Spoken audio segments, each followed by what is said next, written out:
রুখা মাটির দেশ বাঁকুড়া। বর্ষায় এই দেশেই প্লাবনের ভ্রুকুটি। দীর্ঘদিন ধরে নদীর কোনো সংস্কার হয়নি। এর উপর এই নদের অনেকাংশেই নজর জমি হাঙরদের। স্বাভাবিকভাবেই রুগ্ন হয়ে পড়ছে দ্বারকেশ্বর। বর্ষায় যখন অতিরিক্ত জল ঢোকে নদী অববাহিকায়, নদী ভাঙতে থাকে তার দুকুল।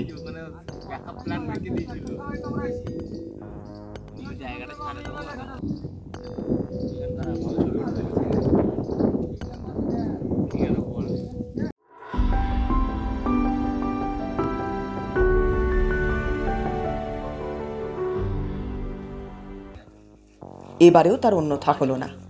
ধসে পড়ছে পাড়, তলিয়ে যাচ্ছে চাষের জমি থেকে শুরু করে গাছপালা, ঘরবাড়ি।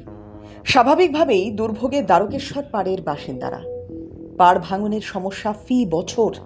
বারবার স্থানীয় পঞ্চায়েতকে জানিয়েও সুরাহা মেলেনি।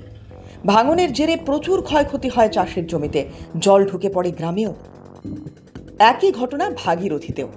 ভাগীরথীর ভাঙনের থাবায় ধুঁকছে পূর্ব বর্ধমান জেলার কাটোয়া ২ নম্বর ব্লকের চর কবিরাজপুর এবং চর বিষ্ণুপুর। বর্ষার জলে নিঃশেষ হয়ে গেছে এই অঞ্চলের শত শত বিঘা জমি, ঘরবাড়ি, গাছপালা, এমনকি জনপদও।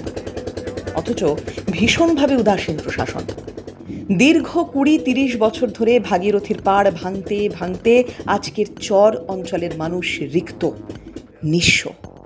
প্রতি বর্ষায় একই ছবি, ঘর ছাড়ার আতঙ্ক। এই আবহে পূর্ব বর্ধমান ও নদিয়ার সংযোগকারী কালিকাপুর ফেরিঘাটের বেহাল দশা দুর্ভোগ বাড়াচ্ছে। সমস্যায় নিত্যযাত্রীরা। নদীর ওপারে চর কবিরাজপুরে ফেরিঘাটে যাওয়ার যে পাকা রাস্তাটি লক্ষাধিক টাকা ব্যয় করে তৈরি করা হয়েছিল, সেটির বেশ কিছুটা অংশ বর্তমানে নদীগর্ভে চলে গিয়েছে।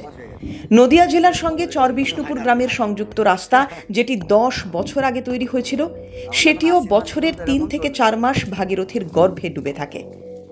পাড় ভাঙন সমস্যা একদিনের নয়, বছরের পর বছর ধরে এই সমস্যায় ভোগেন নদী পাড়ের বাসিন্দারা। স্থায়ী সমাধান কবে হবে? ভোট এলেই প্রতিশ্রুতির বন্যা, ভোট পেরোলেই পাত্তা মেলে না কোনো জনপ্রতিনিধির। এমতাবস্থায় দুর্যোগ কবলিত মানুষদের পাশে থাকে না কেউই। নদীর দুর্ভোগ চলে অনিয়ন্ত্রিত উন্নয়নের দোহাই দিয়ে।